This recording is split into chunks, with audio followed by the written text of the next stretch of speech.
Leave it covered. Those stars and stripes don't mean nothing good to me. But you were a super soldier like Steve. You could have been the next. The next?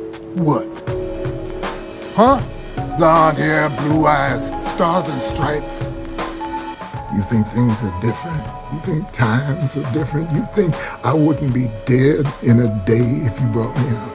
They will never let a black man be Captain America. Post-Endgame MCU can be labeled as a very dark time for superhero films for a variety of reasons. Projects were being made that weren't exactly successful, and more importantly, weren't that interesting. However, the fault of such a shitty period of time gets passed around a lot, preferably to the minorities. Most like to blame the MCU's decision to be more inclusive with their characters, with the most famous controversy around a failed MCU movie being that nobody wanted to see a movie about a black Captain America. Now, comic book fans trying to invalidate Sam Wilson as a character, well, that's kind of not new. There's years of comics that can gag any idea that Sam can't be Captain America, and despite that, multiple people try and do it anyway. Now, Sam's been pretty, good handling the mantle. He's very proudly held it multiple times and served it very well. However, initial reception to characters like Sam can't compare to innate sabotage from the studio themselves. It'd be bad if the general audience just thought Sam couldn't be Captain America, but Marvel doesn't think that Sam can be Captain America either. Now, would they ever tell us that? No, but it doesn't take that much perception to just see. Just look at Sam's first and probably only expedition onto the big screen solo, which is Brave New World.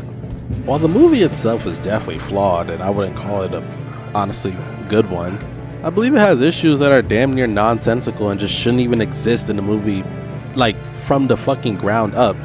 Marvel actually decided that Sam's first on-screen conflicts should be fighting Hulk villains while teamed up with a Mossad agent. Spoiling Red Hulk and having a lame rendition of the Reader as a Captain America villain completely sucks any sense of respect Sam could have gained from having a solo movie, and somehow that's not worse than the decision they decide to make afterwards considering Sam's character. You should now! One movie.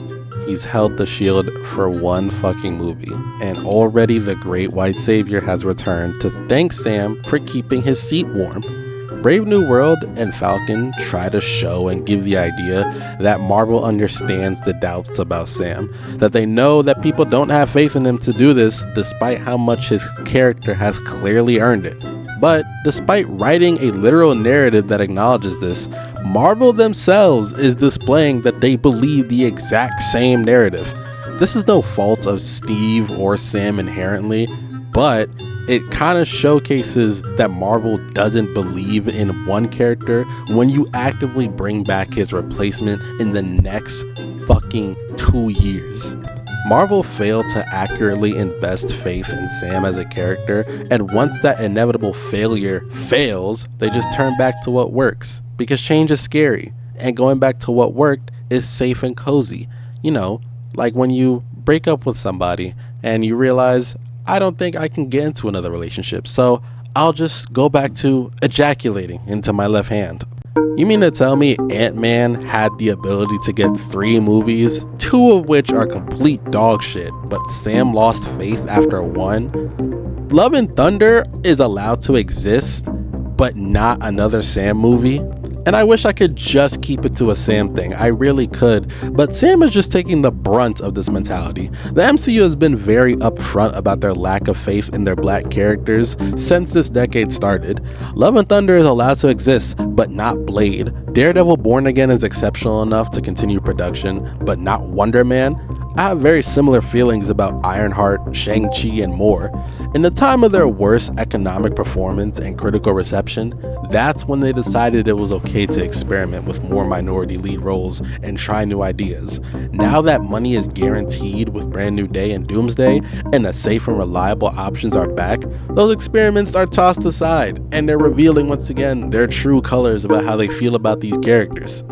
They'll profit off their new ideas when it's convenient, but Marvel clearly doesn't actually respect these characters or give a fuck about their success, which is why I have no hope or ideals for Doomsday, because Marvel is very upfront about playing things safe and doing what they believe will generate as much funds as possible. That's why Robert Downey Jr. is going to be Doom, and it's why investments into characters like Sam are never going to happen again, because at the end of the day, Marvel doesn't exist to adapt comic books.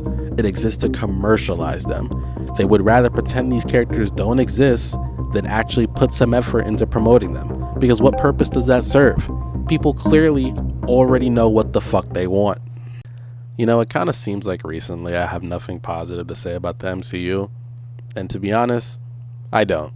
Anyway, let's turn on a good movie like Batman vs. Superman.